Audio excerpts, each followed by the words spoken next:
Olá pessoal, boa noite, seja muito bem-vindo ao nosso encontro aqui de profissional para profissional. É o nosso encontro de toda sexta-feira, 19h30, onde a gente vem conversar aqui, entre psicólogos, psicopedagogos. A gente vem conversar sobre atendimento clínico de crianças e adolescentes com TDAH. E essa live é para você que atende crianças, no consultório, você que faz avaliação de TDAH, que trabalha também com a intervenção, seja na psicologia, seja na psicopedagogia. Toda sexta-feira a gente se encontra aqui, para conversar sobre um aspecto do atendimento, E hoje a gente vai conversar um pouquinho sobre avaliação e a gente vai falar dos aspectos importantes do processo de avaliação, aquilo que a gente precisa levar em consideração, na hora de fazer uma boa avaliação. Existem alguns itens que são essenciais e que, claro, os critérios diagnósticos são importantes, a gente precisa saber os sintomas, a gente precisa saber o perfil neuropsicológico, das crianças com TDAH, mas existem alguns elementos, alguns itens que são essenciais e a gente precisa ter isso muito em mente na hora de fazer a avaliação, e é disso que a gente vai falar hoje, tá? Lembrando, toda sexta-feira, 19h30, a gente se encontra aqui para conversar de profissional para profissional. E você que está entrando aí, seja muito bem-vinda, para a gente poder conversar aqui. Nicole, Daiane, Marcele, e sempre tem mãe de TDAH aqui junto com a gente. E é legal, você também é muito bem-vinda, apesar de ser uma live voltada para profissionais, mas você que é mãe de TDAH também é bem-vinda aqui. Mas lembrando, é bom a gente sempre falar que a nossa live específica para famílias de TDAH, específica para mães de TDAH, é sempre quarta-feira, 19h, aqui no Instagram, tá bom? Então fica aí o convite para você que é mãe de TDAH, você estar com a gente às quartas-feiras. E aqui na sexta-feira a gente vai falar de profissional para profissional. Mas é importante, a gente frisar alguns pontos. E você que é mãe, se quiser participar, com certeza, eu vou tentar trazer o conteúdo numa linguagem que você também possa compreender e ampliar seu conhecimento, tá bom? Vamos lá, pessoal. Olha, hoje eu não posso ficar muito tempo, tenho um compromisso agora. Hoje é aniversário da minha irmã e eu preciso ir lá dar um abraço nela, mas não deixei de estar aqui. Preparei aqui alguns elementos que são importantes na avaliação do TDAH infantil, quero dividir isso com vocês. E quero já deixar o convite, para quem está aqui comigo, para colocar sua pergunta, para colocar seu comentário, a sua dúvida sobre esse tema, para que a gente consiga interagir durante a live. Nossa live ela tem esse objetivo, de promover interação, então fique à vontade para colocar seu comentário, Ó, Marcele colocou, importante compreender a abordagem a ser realizada pelos profissionais. Sim, é claro que as mães não precisam virar especialistas, Tem informações ali, conhecimento que não há necessidade da mãe saber. Mas existem orientações que são importantes. E a live de hoje, Marcele, apesar de ser para profissional, ela traz algumas informações que são importantes para as famílias também, tá? Principalmente quando a família está aí em dúvida se a criança tem ou não TDAH, ok? Então vai te ajudar também a refletir um pouquinho sobre os sintomas do seu filho, Principalmente se você ainda estiver na dúvida, ainda não fechou o diagnóstico, ok? Porque a gente vai falar sobre a avaliação, tá? Então, bora começar para a gente poder não perder tempo, tá bom? E lembrando, se quiser fazer alguma pergunta, algum comentário sobre o tema, é só colocar aqui que a gente vai conversando ao longo da live. Eu vou olhando os comentários e respondendo vocês. Então vamos lá. Alguns aspectos importantes, da avaliação TDAH infantil. Como eu falei, hoje a gente não vai entrar nos sintomas em si, nos critérios diagnósticos relacionados a sintomas. A gente já fez uma live sobre isso. A live passada, há umas 2 ou 3 lives que a gente tem feito toda semana, toda sexta-feira, vem abordando de uma forma mais minuciosa a questão dos sintomas e dos critérios diagnósticos, tá? Hoje eu vou falar de aspectos importantes dessa avaliação que vão nos ajudar a identificar se aquele sintoma diz respeito ao TDAH ou não. E existem alguns elementos que a gente precisa ter cuidado, a gente precisa olhar, né, com mais atenção na hora da avaliação, tá? E é o que vai nos ajudar a fazer uma avaliação mais assertiva, ok? Então, a primeira coisa que a gente precisa saber é que a avaliação do TDAH é uma avaliação clínica. Então, isso é uma coisa que a gente precisa ter muito em mente, tá? Por quê? Porque apesar da gente ter, né, avaliação neuropsicológica, apesar dos médicos pedirem alguns exames na hora desse processo de avaliação, todos esses exames, todos esses testes, né, que são aplicados, eles não são exames ou testes que vão detectar se a criança tem ou não TDAH. Porque não vai dar no exame, muito menos num teste, o resultado. Tem TDAH, não tem TDAH. Ali, nesses exames, nesses testes, eles vão apontar um caminho, né, um perfil que pode ser indicativo do TDAH ou não. Então, a nossa avaliação ela não pode se resumir à aplicação de teste e nem se resumir à aplicação de exames. E por que eu estou falando isso? Porque eu já vivenciei situações onde o médico passou um exame e não deu nada no exame e disse que a criança não tinha TDAH. E assim, o fato de não ter dado nada no exame, né, não tem nada a ver com o diagnóstico. Né? Os exames que são pedidos pelos médicos no processo de avaliação são exames que têm o objetivo de descartar outras condições médicas que podem ser causas daqueles sintomas, tá? E é a mesma coisa a avaliação neuropsicológica. Então, eu encaminhei a criança para uma avaliação neuropsicológica, deu que ela tem TDAH, então ela tem TDAH e ponto final. Não.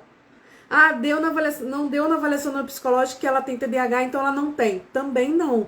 A avaliação neuropsicológica é uma avaliação que está dentro do nosso processo de diagnóstico. Ela não é usada exclusivamente para fechar o diagnóstico. A gente vai utilizar essas informações junto com outras, porque a avaliação TDAH é uma avaliação clínica. Então não é obrigatório uma criança fazer avaliação neuropsicológica para que a gente feche o diagnóstico, ok? Ela é importante, ela nos ajuda, principalmente quando estamos com dúvida no diagnóstico, mas ela não é essencial, tá? Então, a nossa avaliação é uma avaliação clínica e ela está baseada... Oi, Lília, seja bem-vinda. E ela está baseada em critérios muito bem estabelecidos.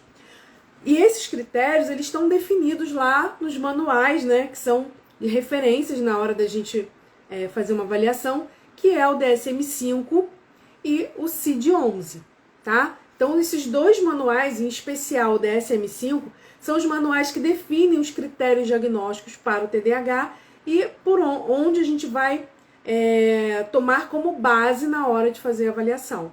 Então, não é uma coisa muito, não é subjetivo no sentido de a criança é um pouco mais lenta ou a criança é mais agitada. Não, existem critérios firmemente estabelecidos e que a gente precisa conhecer a fundo para conseguir investigar, né, no processo de avaliação e identificar se realmente a criança tem ou não TDAH, ok? Além disso, uma boa avaliação diagnóstica, né, uma boa avaliação do TDAH, além dela se pautar nos diagnósticos, né, nos critérios diagnósticos que estão estabelecidos, né, nos manuais oficiais, ela também precisa verificar a possibilidade de comorbidades. É muito difícil, né? Claro que existe, óbvio, né? Mas é muito difícil você ter uma criança com TDAH que tenha apenas o TDAH. Principalmente quando ela já está entrando na adolescência e não teve tratamento na infância. Por quê? Porque a criança ela vai desenvolvendo outras condições, né? Às vezes ansiedade, depressão, por conta do próprio TDAH. Então é importante que a gente, no processo de avaliação diagnóstica, a gente consiga não só identificar o TDAH a partir dos critérios diagnósticos, né? A partir da identificação dos sintomas que são diferentes de outros transtornos, mas também a gente precisa identificar se há a presença de comorbidades que podem estar agravando os sintomas do TDAH, ok? Então, somente assim é que a gente vai conseguir, né, estruturar uma intervenção cognitivo-comportamental, né, uma intervenção que, de fato, vai ser adequada para o paciente. Então, com uma boa avaliação, que inclua, né, um diagnóstico firmemente baseado nos critérios estabelecidos pelos manuais oficiais, DSM-5 e CID-11, e a avaliação de comorbidades. Se a gente fizer uma boa avaliação, a gente vai conseguir traçar um bom plano de ação. Mas, se a gente não fizer uma boa avaliação, ainda que a gente detecte que a criança tem TDAH ou não, o nosso plano de intervenção pode ficar comprometido, tá? E por que isso? Porque a nossa avaliação, ela não é só, o objetivo da nossa avaliação não é dizer se a criança tem ou não TDAH, não é apenas isso. Isso vai ser uma consequência, né, de todo o processo de avaliação que a gente vai estar realizando, né, de a gente dizer se ela tem ou não TDAH. Mas a avaliação, ela é muito maior do que isso. Ela tem um objetivo muito maior de mapear naquela criança todas as potencialidades dela, mas também todas as inabilidades que ela está apresentando, todos os prejuízos que ela está apresentando. Então, quando a gente identifica se a criança tem TDAH, não basta só saber que ela tem TDAH. A gente precisa mapear quais são os sintomas que estão trazendo prejuízos para essa criança, em que contexto, como que isso está acontecendo, para que a gente consiga traçar um bom plano de intervenção, ok? E aí a gente vai falar, né, de alguns pontos que são essenciais, tá? A gente vai falar de 5 pontos que são essenciais nesse processo de avaliação, 5 aspectos, e que eu quero chamar a atenção para vocês em relação a isso, porque dentro dos critérios diagnósticos do TDAH, a gente não tem só lista de sintomas, tá? Se você pegar lá o DSM-5, que tem lá os critérios diagnósticos do TDAH, você vai ver que tem uma lista de sintomas relacionados à desatenção, à hiperatividade e impulsividade, mas além dessa lista de sintomas, a gente tem outros critérios, outros aspectos que precisam ser respeitados na hora de fazer essa avaliação, ok? Então, são esses outros critérios que a gente vai falar hoje que são essenciais, tá? Então, não basta a gente pegar lá e colocar uma listagem de sintomas que a criança está apresentando.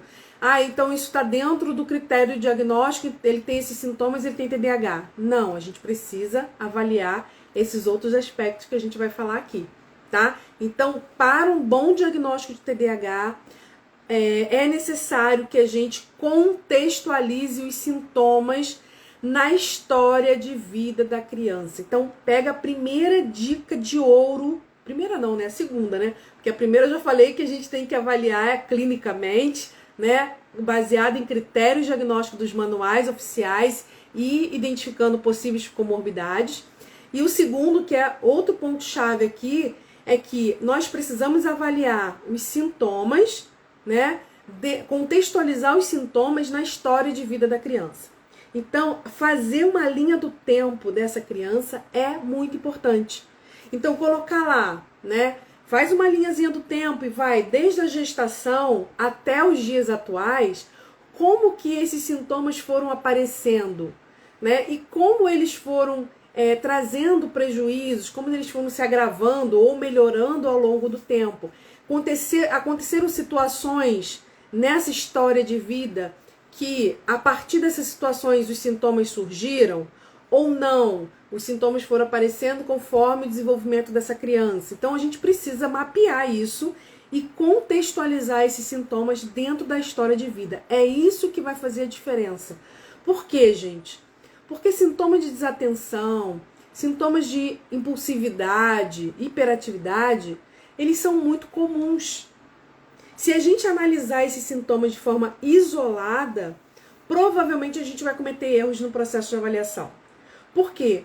Porque esses sintomas de forma isolada podem estar presentes em muitos outros problemas. Tanto problemas relacionados ao próprio desenvolvimento da criança, né? Pode estar relacionado a algum outro transtorno, ou pode estar relacionado a alguma situação que aconteceu, né? Como, por exemplo, a pandemia, que foi um marco, né, histórico, né? Um evento histórico, um evento de uma situação que desencadeou uma série de comportamentos, uma série de sintomas a partir desse período. Então, muitas crianças que não apresentavam nenhum sintoma, de repente começaram a apresentar. E isso não quer dizer que ela tem TDAH. Por quê? Porque a gente tem que analisar o sintoma contextualizando na história de vida da criança. Se aquele sintoma, aquele comportamento foi desencadeado por uma situação específica, provavelmente não é TDAH, tá? É claro que a gente precisa sempre ter um olhar mais amplo, porque os sintomas, gente, são muito comuns, né? Existem épocas da nossa vida que a gente fica mais atento. Tem pessoas que são extremamente impulsivas e não tem TDAH, ok? Então, fica a dica, anota, você que tá aqui, né, junto comigo, anota isso, porque isso é um diferencial no nosso processo de avaliação. Seja você psicóloga, seja você psicopedagoga. Analisar, né, os sintomas, contextualizar os sintomas na história de vida da criança e não analisar os sintomas de forma isolada, tá bom? E aí vamos para nossos cinco aspectos aqui da avaliação que são importantes. Esse que eu falei agora é o, vamos dizer assim, é aquele que a gente realmente não pode deixar de considerar, tá? E aí a gente vai considerar esses sintomas dentro do histórico de vida da criança, respeitando esses 5 aspectos que eu vou falar aqui agora, ok? Até aqui tudo bem? Vocês estão conseguindo compreender? Posso seguir? Acho que o pessoal tá... Você que tá chegando, né? Só para lembrar, toda quarta-feira, 17 horas, nós temos a nossa live, nosso Papo de Mãe TDAH aqui no Instagram, onde a gente conversa sobre um assunto relacionado à criação de filhos com TDAH. Então, é uma live voltada para famílias, para mães de TDAH. E na sexta-feira, nós temos aqui às 19h30 a nossa live voltada para profissionais, para você que é psicóloga, psicopedagoga, que atende crianças com TDAH ou com suspeita de TDAH, para a gente conversar aqui sobre algum aspecto, né, do atendimento clínico dessas crianças, tá bom? Então vamos lá. Primeiro ponto que a gente tem que levar em consideração, o primeiro aspecto importante da avaliação TDAH infantil. Não só infantil, né? Do adolescente, do adulto também. Que é a duração dos sintomas, tá? A gente precisa mapear, né, dentro do processo ali, né, de identificação dos sintomas, a gente precisa mapear se esses sintomas, eles têm uma duração, né? Eles estão presentes na história de vida da criança por quanto tempo, né? Quando começou, como esses sintomas apareceram, quando eles apareceram, aconteceu alguma coisa para que eles pudessem começar a ser observado? Então a gente vai observar dentro da história de vida da criança a duração que esses sintomas estão tendo. Ele começou com os sintomas e depois melhorou, e aí agora ele está de novo. Como é que está sendo isso? Por quê, gente? Porque normalmente as crianças com TDAH, elas apresentam uma história de vida, né? Desde a pré-escola, desde muito cedo, com a presença de sintomas, ok? Então, quando você vai... Claro que você não vai dar o diagnóstico para uma criança pequena, de 3, né? De 2, 3, 4 anos. Você não vai dar um diagnóstico de TDAH. Mas quando você vai lá, com 6 anos de idade, você começa a fazer uma avaliação e você começa a investigar a vida dessa criança, você percebe na avaliação que os sintomas já estavam presentes desde a infância. Desde da pré-escola, né, da idade bem novinha da criança. Você já percebia ali alguma coisa que indicava, né,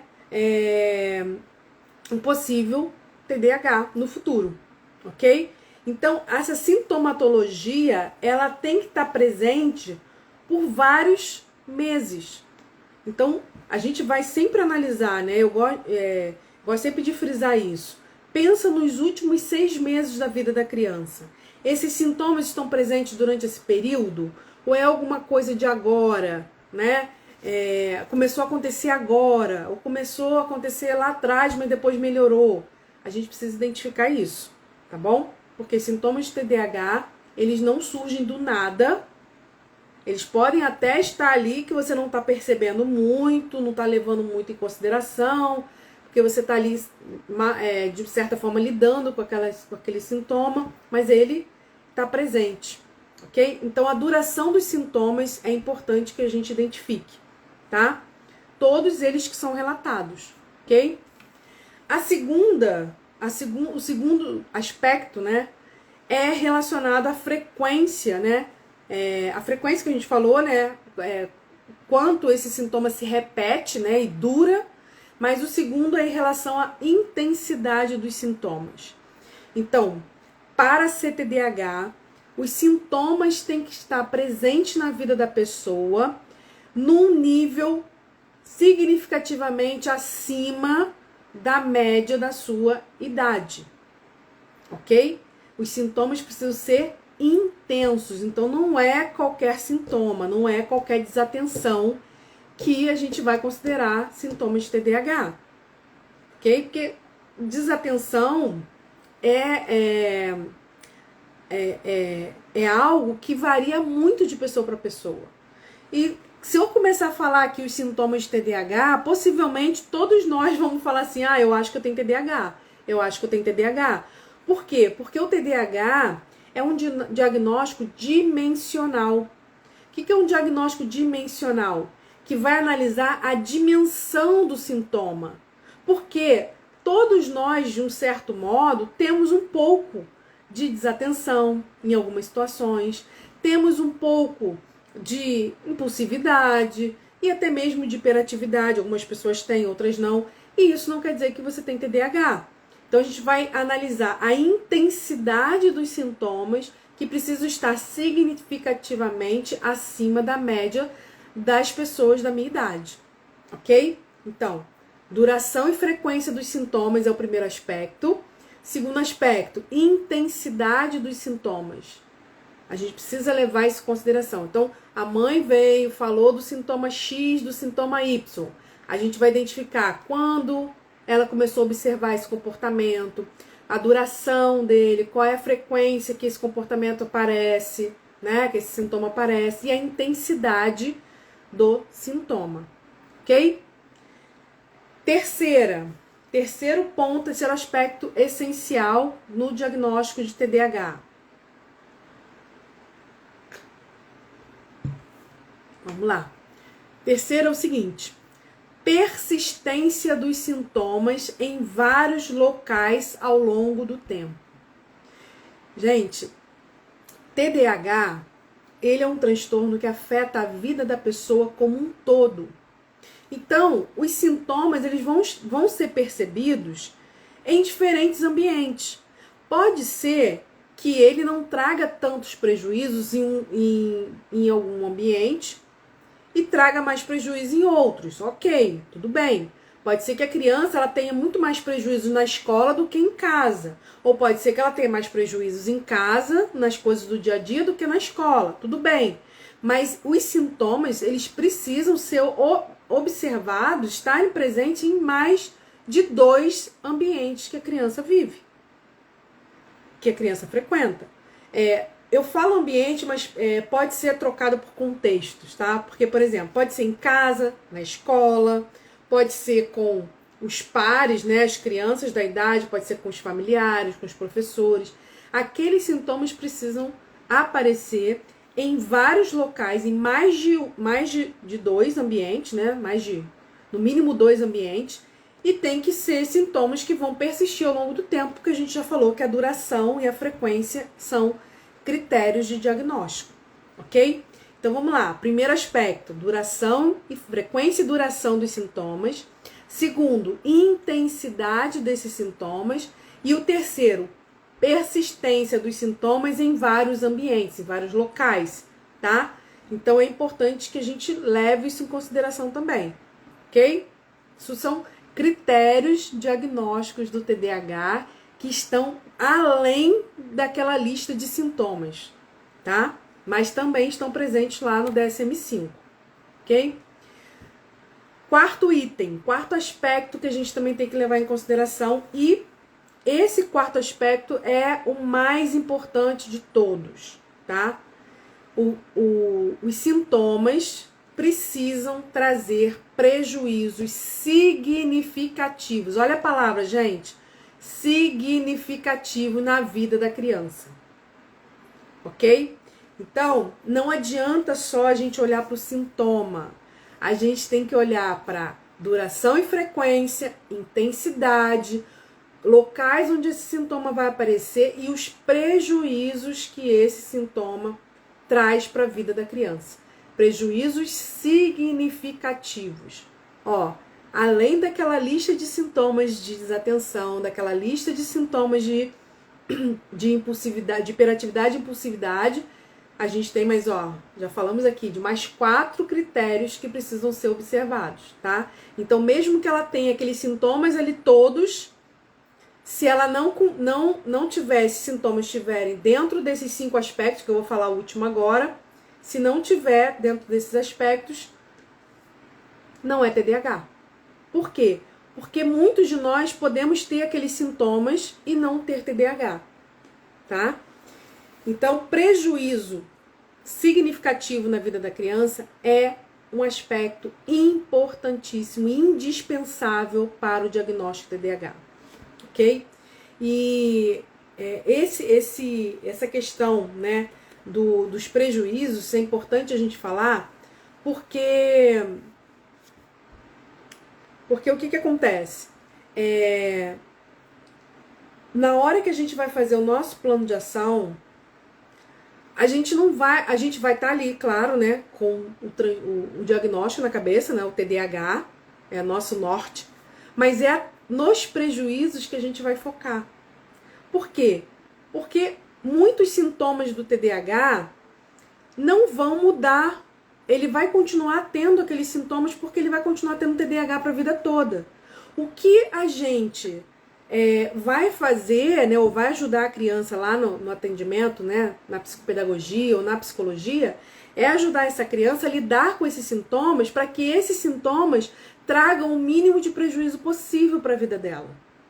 Ok? Então, assim, o sintoma de desatenção, por exemplo, ela não vai deixar de ter esse sintoma, mas os prejuízos que esse sintoma trazem para a vida dessa criança, a gente vai trabalhar junto com a medicação, junto com a terapia, né? E junto com a orientação de pais, para que esses prejuízos sejam minimizados, ok? Então, é importante que a gente tenha isso em mente, para que na hora que a gente vá fechar ali um plano de intervenção, esse plano de intervenção foque nos prejuízos. E muitas vezes, quando a gente foca no sintoma, a gente fica ali toda a vida trabalhando o sintoma e não vê avanço na terapia, não vê avanço, né, no processo de intervenção, tá bom? E o nosso quinto aspecto, que também é importantíssimo que a gente fale aqui, né? O nosso quinto aspecto é o seguinte: a gente precisa entender que todos os sintomas, todos os comportamentos que são relatados, né, e que são observados durante o processo de avaliação, eles precisam estar correlacionados com o perfil neuropsicológico do TDAH. Com primeiro, os três eixos, né, de sintomas do TDAH, que é o déficit de atenção e controle inibitório. A gente precisa ter isso em mente, né? Quem que assistiu a live que eu fiz, acho que foi semana retrasada, sobre perfil neuropsicológico do TDAH, eu expliquei muito bem sobre isso. Se você não assistiu essa live, ela tá gravada no meu canal do YouTube, Juliana Deodato, e tá gravada aqui no meu Instagram também, perfil neuropsicológico TDAH. E são 2 eixos que a gente não pode deixar de avaliar: o déficit de atenção e a dificuldade no controle inibitório, que é uma função executiva do nosso cérebro muito importante e que está rebaixada no TDAH. Então, todos os sintomas, todos os comportamentos que são relatados pela família, pela criança, que são observados, né, durante o processo de avaliação, eles têm que estar sendo avaliados dentro do primeiro aspecto, que é frequência e duração, dentro do segundo aspecto, que é a intensidade, dentro do terceiro, que é a persistência desses sintomas, né, em vários ambientes, o quarto, que é a identificação dos prejuízos significativos na vida da criança, e esse quinto, né, que é estar relacionado, correlacionado ao construto básico do TDAH, que envolve déficit de atenção e controle inibitório. Ok? Controle inibitório envolve déficit de atenção, envolve hiperatividade, envolve impulsividade. Quem, né, puder depois dar uma olhadinha na live sobre perfil neuropsicológico, eu explico muito bem sobre essa questão, né, do controle inibitório como um construto básico do transtorno TDAH, tá bom? Então, assim, a gente vai fazer aquela listagem, né, e a mãe chega, né, a gente vai observando ali na criança, mas a gente tem que entender se esse sintoma está correlacionado com esses dois construtos, tá? Com esse construto que envolve dois eixos, déficit de atenção e controle inibitório. Ok?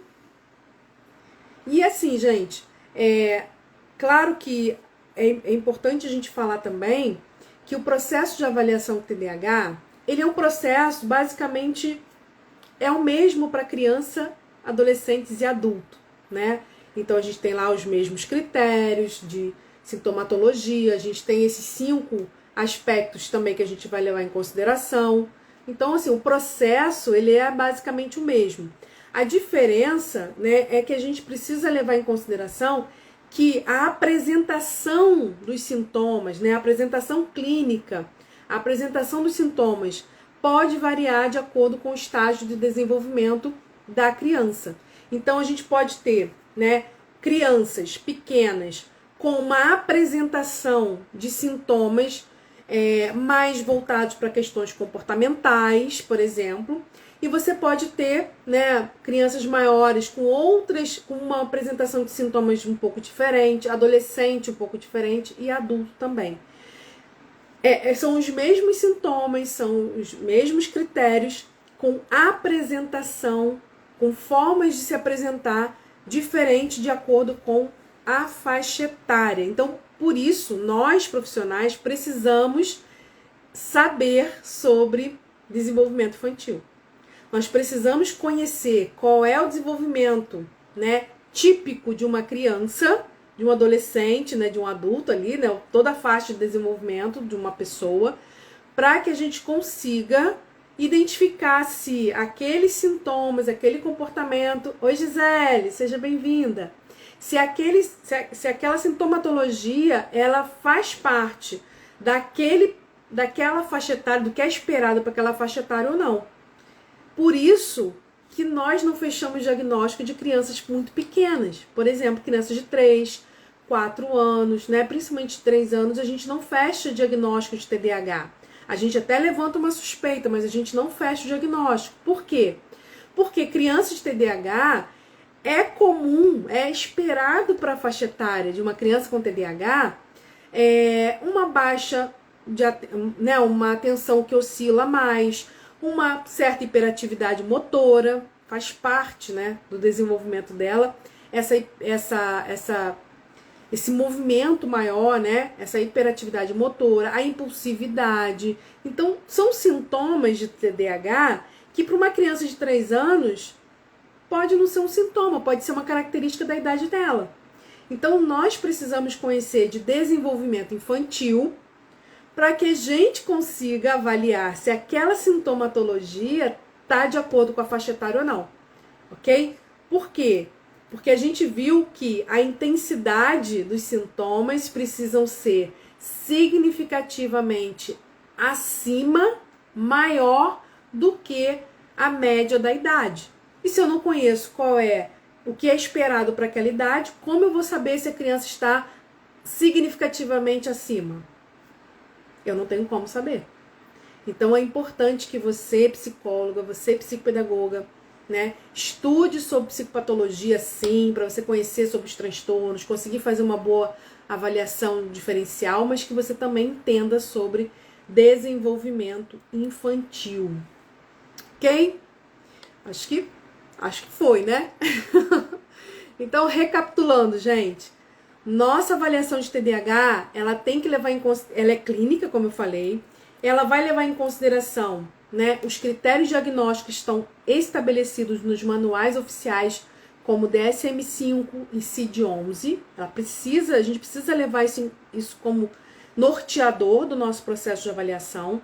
E essa avaliação também precisa identificar possíveis comorbidades. Então a gente não avalia só a TDAH, a gente avalia a criança como um todo, identificando se aqueles sintomas estão de acordo com os critérios de diagnóstico de TDAH ou não, né? E se há outros transtornos associados. Ok. Segundo que a gente falou que é importante, né? Que a gente precisa sempre contextualizar os sintomas na história de vida da criança. Então, fazer mesmo uma linha do tempo. E a gente vai contextualizando cada sintoma dentro da história de vida. Por quê? Porque os sintomas de forma isolada não significam necessariamente TDAH. Pode estar relacionado com outras questões. E aí, dentro dos critérios diagnósticos, nós temos uma lista de sintomas relacionados à desatenção, uma lista de sintomas relacionados à hiperatividade e impulsividade, e nós temos mais 5 aspectos importantes que a gente tem que considerar. Né? Primeiro, frequência e duração dos sintomas, intensidade dos sintomas, persistência dos sintomas em mais de um ambiente, quer dizer, vários ambientes, prejuízo significativo que os sintomas estão trazendo na vida da criança e correlacionar os sintomas precisam estar correlacionados ao construto básico do TDAH, que envolve o déficit de atenção e o controle inibitório. Para que a gente consiga fazer isso, é importante conhecer de psicopatologia, claro, né? E também de desenvolvimento infantil. Resumi aqui tudo que a gente falou aqui na live esse tempo todo, mas é basicamente isso. Ficou alguma dúvida, pessoal? Quem está aqui quer perguntar alguma coisa sobre esse processo de avaliação? Ou não? Ou tá tudo bem? Deu para entender? Eu vi que tem mãe aqui também. Eu acho que eu tentei explicar assim da forma mais simples possível, porque para vocês também, mãe, é importante saber disso, porque não é qualquer desatenção, não é uma coisa isolada, não é uma coisa que apareceu agora, né? Existe critérios muito bem definidos e que a gente precisa levar em consideração, tá? Então, vamos aí, vou deixar aí um minutinho para ver se alguém tem alguma pergunta, para a gente poder caminhar para o final. Enquanto isso, eu vou fazer um convite muito especial para você que é psicóloga, você que é psicopedagoga. Vou fazer um convite para vocês, terça-feira, né? E você que é mãe de TDAH também, quiser convidar alguém, fica à vontade, puder divulgar, melhor ainda. Terça-feira que vem, tá? 19h30, eu vou fazer uma live aqui no Instagram para psicólogos e psicopedagogas. É uma live específica, exclusiva para profissionais. Nessa live, a gente vai ter 2 coisas importantes. A primeira coisa importante, a gente vai falar sobre atendimento online. Será que funciona com TDAH? Será que não funciona? Né? Como é que eu faço meus atendimentos com TDAH? Né? Eu vou trazer um pouquinho, né, dessa reflexão, de algumas dicas para você, que é psicóloga e psicopedagoga, poder atender online crianças com TDAH com sucesso. Então, a nossa live vai ter esse tema. E a segunda coisa muito importante dessa live é que eu vou, durante a live, abrir inscrições para a nossa formação em TDAH infantil. E essa formação é para psicólogo e psicopedagogo e vai trazer todos os elementos que envolvem o atendimento clínico de crianças com TDAH, tanto na psicologia quanto na psicopedagogia. A gente vai falar de avaliação, a gente vai falar de intervenção. Tá uma formação assim que tá muito, muito, muito completa. Eu vou entregar tudo que eu sei sobre TDAH, toda a minha experiência nesse curso. E eu vou abrir as inscrições no dia 25, lá durante a live. E a gente vai ter aí um desconto muito especial de 40% na hora no período, né, de inscrição do curso, ok? Então te espero terça-feira para a gente poder continuar esse papo de profissional para profissional e para a gente continuar aprendendo juntas, tá bom? Um beijo e até mais. Tchau, tchau, pessoal!